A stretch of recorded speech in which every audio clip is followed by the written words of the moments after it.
할렐루야. 아멘. 할렐루야. 아멘. 아멘.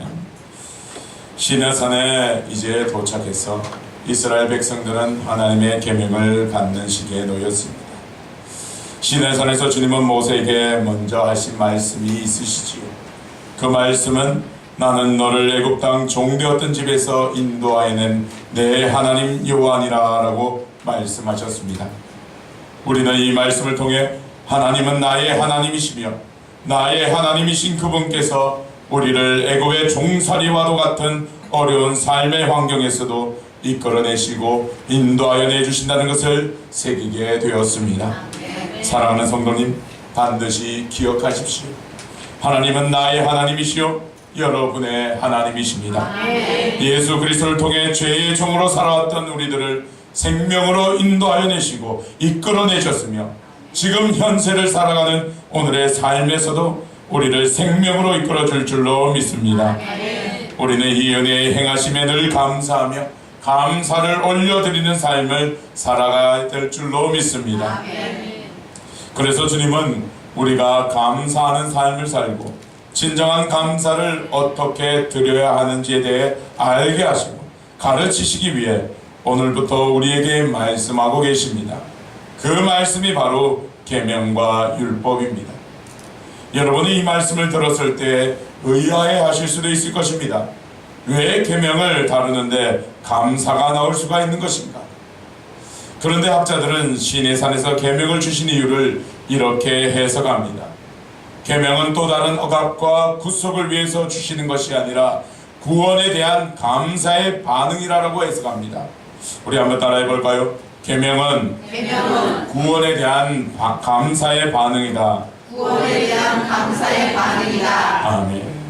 종되었던 그들을 해방시켜 주시고 구원시켜 주신 하나님께 대한 감사의 반응이 바로 계명이라는 것입니다. 우리가 죄의 종으로 살아왔던 사망의 길에서 벗어나게 해주신 예수님께 감사의 반응이 계명이라는 것이죠. 이제 우리는 계명을 새롭게 이해해야 합니다. 계명이 나의 삶을 통제하기 위해 주어진 것이 아니라 나를 괴롭히기 위해 주어진 것이 아니라 주님을 향한 올바른 감사, 진정한 감사를 드릴 수 있는 방법을 알려주시고 그 방법대로 살아가도록 주신 것임을 우리는 깨달아야 할 줄로 믿습니다. 하이델베르크 요리문답의 저자인 자카리아스 오르시누스는 129가지의 질문을 통해 어떻게 믿음으로 살아가야 하는지에 대해 우리에게 말해주고 있습니다.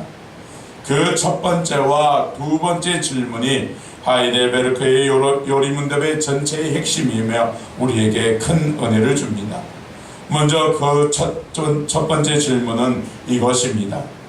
첫 번째 질문은 사나 죽으나 그대의 유일한 위로는 무엇입니까? 라고 우리에게 질문합니다. 그럴 때 답은 이렇게 대답합니다. 사나 죽으나 나의 몸도 영혼도 나의 것이 아니요 나의 신실하신 구주 예수 그리스도의 것입니다. 아멘. 이것을 믿으십니까? 아멘. 우리가 살아가면서 또는 죽음에 처해 있을 때에도 우리에게 위로가 되는 것은 내 몸이 나의 것이 아니고 내 영혼도 나의 것이 아니라 내 몸과 나의 영혼이 바로 예수 그리스도의 것이라는 것이 나에게 유일한 위로가 된다는 것입니다. 사실 우리는요, 가져야만 위로가 되고 해결되어야만 위로가 되는 줄 압니다. 하지만 우리의 위로는 내가 예수 그리스도의 것이 되었다라는 것, 그것 자체가 가장 큰 위로라는 것이지요. 여러분은 주님의 것입니다. 아멘. 여러분은 주님의 것입니다. 아멘. 이 위로를 통해 날마다 회복의 삶이 일어나기를 축원합니다. 아멘. 그리고 두 번째 질문은 이렇게 주어집니다. 이러한 위로 가운데 복되게 살고 복되게 죽기 위해서는 어떤 것들을 알아야 합니까? 복되게 살기 위해서 무엇을 알아야 하는가? 세 가지를 우리에게 알려줍니다. 첫 번째로 나의 죄와 비참함이 얼마나 큰가, 내가 얼마나 죄인이고 나는 얼마나 비참한 처지에 놓였는가를 알아야 하는 것이고, 둘째로 나의 모든 죄악과 비참함에서 어떻게 구원을 받았는가 하는 것이요, 세 번째로 그 구원에 대해서 내가 얼마나 하나님께 감사해야 하는가, 이 세 가지를 알아야 한다고 합니다. 복되게 살고 복되게 죽기 위해서 다른 것이 필요하지 않다라는 것이지요. 나의 죄와 나의 비참함, 그리고 죄와 비참함에서 예수 그리스도를 통한 구원이 일어났으며 그 사실에 대해 얼마나 많이 어떻게 감사해야 하는가를 알아야만 우리는 복되게 살고 복되게 죽을 수 있다는 것입니다. 그래서 세 번째로 알아야 할 것인 감사의 부분에서 하이델베르크 요리문답의 저자인 자카리아스 우르시누스는 10계명을 우리에게 알려주며 계명을 통해 진정한 감사를 돌릴 수 있도록 알려주고 있다는 것이지요. 그래서 계명과 감사는 함께 가는 것입니다. 계명이 억압과 구속의 도구가 아니라 우리가 진정한 감사를 드릴 수 있게 만드는 방법이라는 것이죠. 그래서 계명과 율법을 대하면 구속과 억압의 답답함이 밀려오는 것이 아니라 하나님께 감사를 올려드리는 방법의 하나로 알고 기쁜 마음으로 지켜나가야 하는 것입니다. 왜냐하면요, 감사에는 이런 의미를 포함하고 있습니다. 진실과 정의가 있어야 진정한 감사입니다. 감사에는 진실함이 있어야 합니다. 참된 진실의 마음이 없이 입으로만 겉으로만 드러내는 감사, 참된 감사가 아니라는 것이지요. 또한 감사에는 정의가 있어야 합니다. 정의로운 사람이라면 은혜를 받았으면 받은 만큼 돌려드리는 것입니다. 그것이 정의입니다. 받은 만큼 돌려드리는 것, 즉 하나님으로부터 은혜를 입었다면 그 입은 은혜만큼 돌려드리는 것이 정의이지요. 그래서 정의에는 순종과 선행이 들어갑니다. 하나님께로부터 애굽의 종되었던 곳에서 해방의 역사가 일어나고 하나님 백성으로서의 복된 삶의 은혜를 받았다라면 진정한 감사는 순종과 선행의 삶으로 돌려드리는 것이 바로 정의가 포함된 감사라는 것이죠. 받은 만큼 정당한 감사를 올려드림이 이제 십계명과 여러 율법의 명령들을 통해 이루어집니다. 먼저 주님은 10가지 계명을 통해 우리가 감사로 나아가기를 원하고 계십니다. 10가지의 계명을 지키면서 감사를 돌려드리기를 원하고 계신다라는 것이죠. 10가지 계명은 우리가 모두 알고 있는 계명입니다. 그리고 그 계명은 예수 그리스도를 통해 이렇게 해석되고 있습니다. 마태복음 22장 37절에서 39절에 내 마음을 다하고 목숨을 다하고 뜻을 다하여 주 너의 하나님을 사랑하라 하셨으니 이것이 크고 첫째 되는 계명이요 둘째도 그와 같으니 내 이웃을 내 자신같이 사랑하라. 10가지 계명이지만 그 안에는 하나님을 사랑하는 것과 내 이웃을 사랑하는 말씀으로 압축하여 예수님은 우리에게 알려주셨습니다. 하나님에 대한 우리의 의무, 이웃에 대한 우리의 의무, 바로 사랑입니다. 이것을 구분하면 첫 번째 계명으로부터 네 번째 계명까지는 하나님과의 관계, 하나님에 대한 우리의 의무를 나타내며 다섯 번째부터 10번째 계명까지는 이웃과의 관계를 나타낸다라고 구분될 수 있는 것이지요. 먼저 오늘의 시간은 하나님과의 관계에서 어떻게 우리가 감사를 돌려야 하는지에 대해 선포하고자 합니다. 예수 그리스도는 하나님에 대한 우리의 의무를 사랑으로 하는 것으로 정의하셨습니다. 오늘 읽지는 않았지만 예수님은 마음과 목숨과 뜻을 다하여 사랑하라고 하셨습니다. 그래서 오늘 계명을 받을 때 우리는 그냥 하지 말라, 지켜라 라는 단순한 명령과 규율로만 들어야 할 것이 아니라 마음과 목숨과 뜻을 다하는 사랑하는 마음으로 우리는 감사를 올려드려야 할 것입니다. 먼저 첫째는 하나님 외에 다른 신들을 두지 마십시오. 하나님 외에 다른 신들을 두지 마십시오. 3절에 그렇게 말씀하고 있지 않습니까? 이것을 다른 말로 바꾸면 이렇게 해석될 수 있습니다. 오직 주님만 신뢰하고 오직 주님에게만 기대하고 오직 주님을 사랑하고 오직 주님께로만 나아가십시오라고 해석될 수 있다는 것이죠. 이것은 오직 주님이 우리의 주권자시다, 우리의 주권자는 하나님 외에는 없다라는 것을 고백하고 인정하는 본문이라는 것입니다. 우리는 흔히 이런 오리에 빠져들어갑니다. 이것만 있으면 돼, 이것만 있으면 돼, 이것만 있으면 해결이 될 텐데, 이것이 없어서 지금 해결되지 못하고 있어요. 우리 삶에서 문제가 다가오면 그 문제의 해결 방법이 무엇일까 생각하게 됩니다. 그리고 그 방법의 답을 스스로 내리게 되고 그 답을 주님께 아뢰고 그 답에 맞추어 해결해 달라고 기도할 때가 있습니다. 주님, 이것 해결해 주십시오. 주님, 이것 채워 주십시오. 그런데 이것이 믿음 있는 것으로 보여집니다. 하지만요, 이것은 진정한 믿음이 아닙니다. 모든 것을 자신의 계획에 맞추고 그 계획, 맞추어진 계획의 결과가 나오도록 하나님께 구하는 것이죠. 사실 이것은 하나님의 우선이 아니라 그 계획을 이루기 위한 답이 우선이 되고 그 답이 주권자가 되는 것이지요. 하나님은 그 답을 이루기 위한 소모품에 불과하다는 것입니다. 이것은 믿음이 아닙니다. 하나님은 진정한 주권자, 하나님을 진정한 주권자로 모시는 것은 다른 것을 의지하지 않는다는 것이고, 비록 나의 생각과 다른 결과가 나오더라도 주님을 신뢰하고 주님을 사랑하고 주님께 감사하며 나아가는 것이 우리는 진정한 믿음임을 알아야 합니다. 이스라엘 백성이 시내산에 올 때까지 순탄하지만은 아니하였습니다. 홍해도 있었고요, 마라의 쓴물도 경험하였습니다. 고기가 먹고 싶어 미칠 지경까지 갔고요, 물이 부족해서 극한 경험까지 다다랐습니다. 하지만 그들은 고난의 순간마다 하나님을 신뢰하지 아니하였습니다. 그들에게는 주권자 되시는 하나님이 중요한 것이 아니라 홍해와 마라, 고기와 목마름을 해결할 물이 더 중요했습니다. 그것들이 그들의 삶을 해결하는 주권자로 여겼습니다. 다른 것은 필요 없었습니다. 홍해가 주권자였고 마라가 주권자였고 물과 고기가 그들의 주권자였습니다.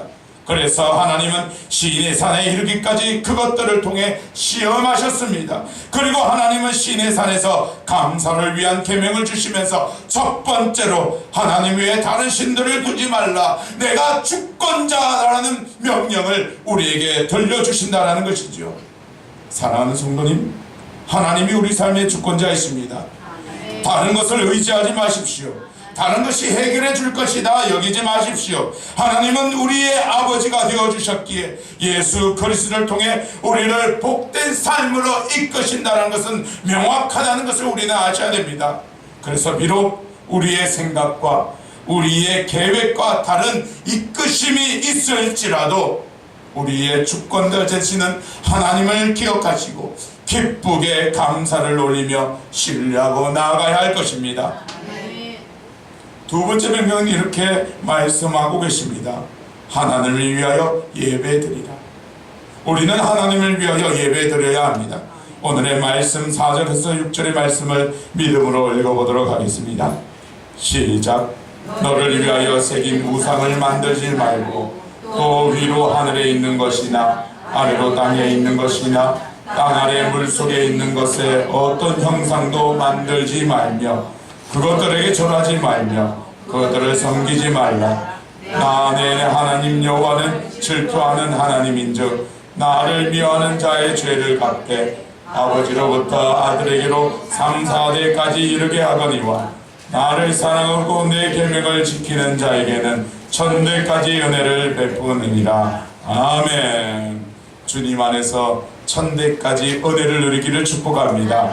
하나님의 말씀을 잘 지킴으로 천대의 은혜를 누리기를 축복합니다. 두 번째 계명은 단순히 우상과도 같은 형상을 만들지 마라 라는 이 계명을 넘어서서 우리가 어떻게 예배드리며 어떻게 감사를 올려야 되는지에 대해 우리에게 알려주고 계십니다. 먼저 하나님은 두 번째 계명을 말씀하시며 가장 먼저 하신 말씀이 이것입니다. 너를 위하여, 나를, 나 자신을 위하여. 이 말씀은 우리가 얼마나 다른 방식으로 하나님께 예배하고 있는지에 대해 알 수 있는 대목이지요.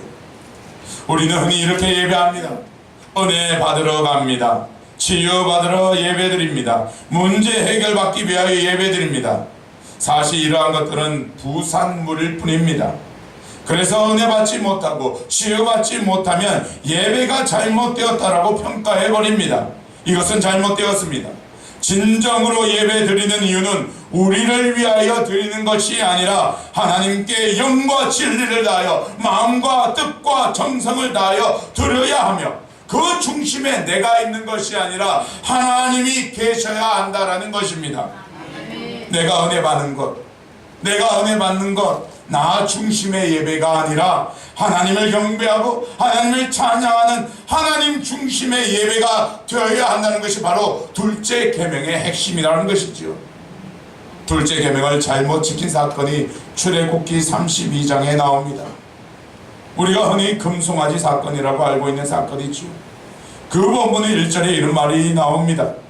백성이 아론에게 이르러 말하되 일어나라, 우리를 위하여 우리를 인도할 신을 만들라. 일어나라, 우리를 위하여 우리를 인도할 신을 만들라. 하나님을 위하여 예배 드려야 함을 잊어버리고 그 중심에 누가 있었습니까? 나를 위하여, 우리를 위하여라는 슬로건을 넣어버리면 안 된다라는 것이지요. 로마서 14장 8절에 우리가 살아도 주를 위하여 살고 우리가 죽어도 주를 위하여 죽나니 그러므로 사나 죽으나 우리가 주의 것이로다. 온전한 예배는 나를 위하여 드리는 것이 아닙니다. 내가 은혜 받기 위해서 드려지는 것이 아닙니다. 내가 치유받기 위해서 이 자리에 오는 것이 아닙니다. 온전한 예배는 나를 위하여 어떤 행위도 하는 것이 아닙니다. 오직 구원해 주신 예수 그리스도와 독생자를 아낌없이 내어놓으신 하나님의 은혜에 감사하며 우리는 예배를 드려야 하는 것입니다. 오늘 두 번째 계명을 통해 내 중심이 아니라 하나님 중심의 예배가 회복되기를 축복합니다. 세 번째는 이것입니다. 세 번째 계명은 하나님을 영화롭게 하라라는 명령입니다. 따라해 볼까요? 하나님을 영화롭게 하자. 하나님을 영화롭게 하자. 오늘 말씀의 7절은 너는 내 하나님 여호와 이름을 망령되게 부르지 말라. 여호와는 그의 이름을 망령되게 부르는 자를 죄 없다 하지 아니하리라. 이것을 긍정의 의미로 바꾸면요, 영화롭게 하라는 뜻입니다. 영화롭다라는 말의 사전적 의미, 영화롭다라는 말의 사전적 의미는 몸이 귀하게 되어 이름이 세상에 빛날 만하다라고 정의하고 있습니다. 몸이 귀하게 되고 이름이 세상에 빛날 만하다.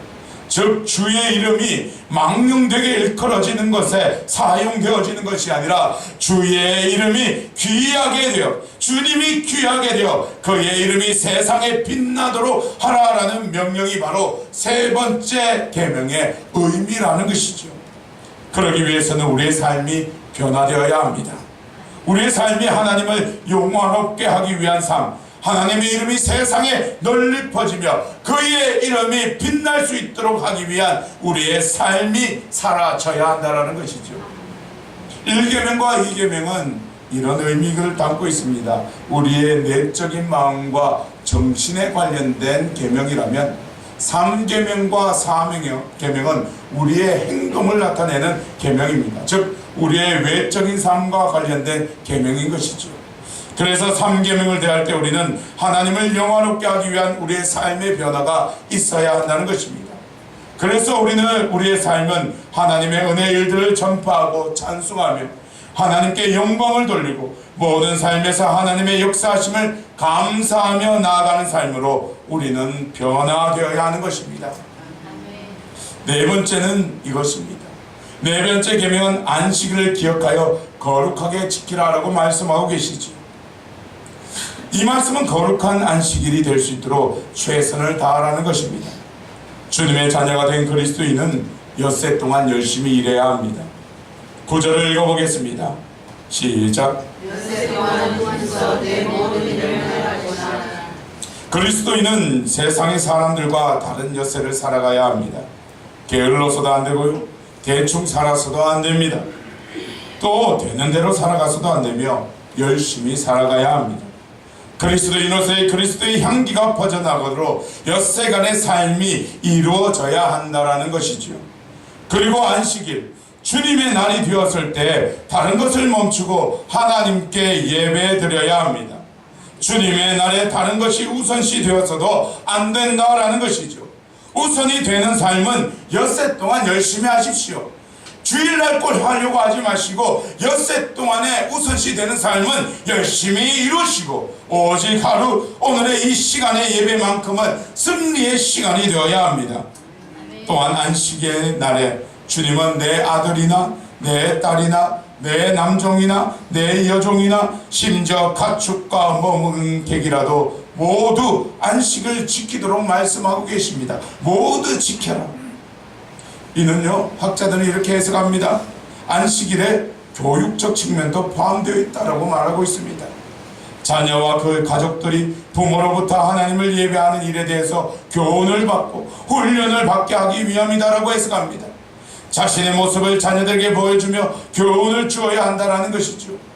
아직 자녀와 함께 예배드리지 못한다면 주님께 기도하십시오. 주권자 되시는 주님께서 온전한 안식일의 삶을 들을 수 있도록 인도하여 주시옵소서라고 기도하십시오. 그러면 주권자 되시는 주님의 역사가 여러분의 삶 가운데 있음을 믿습니다. 이제 말씀을 마치고자 합니다. 계명은 결코 속박이 아닙니다. 괴롭히기 위한 교제가 아닙니다. 수천 년 전에 울려 퍼지고 머물러 버리는 그러한 계명이 절대 아닙니다. 오늘 우리에게 주시는 이 계명은 우리가 그 계명을 통하여 감사의 행동을 표현하라는 것입니다. 감사를 위한 반응이죠. 올바른 감사를 위한 우리의 행동이 계명을 통해서 지켜져야만 합니다. 이번 한 주 하나님과 나의 관계 속에서 사랑을 회복하시기를 소망합니다. 하나님의 그 사랑의 회복을 통해 감사를 올려드리기를 소망합니다. 하나님이 주권자이심을 새기시고 나를 위하여가 아닌 주님을 위한 예배가 되며 내 삶의 행동이 하나님을 영화롭게 하기 위한 행동으로 변화되어 거룩한 안식일 주님의 날에 승리가 일어나기를 예수 그리스도의 이름으로 축원합니다. 아멘. 기도드리겠습니다.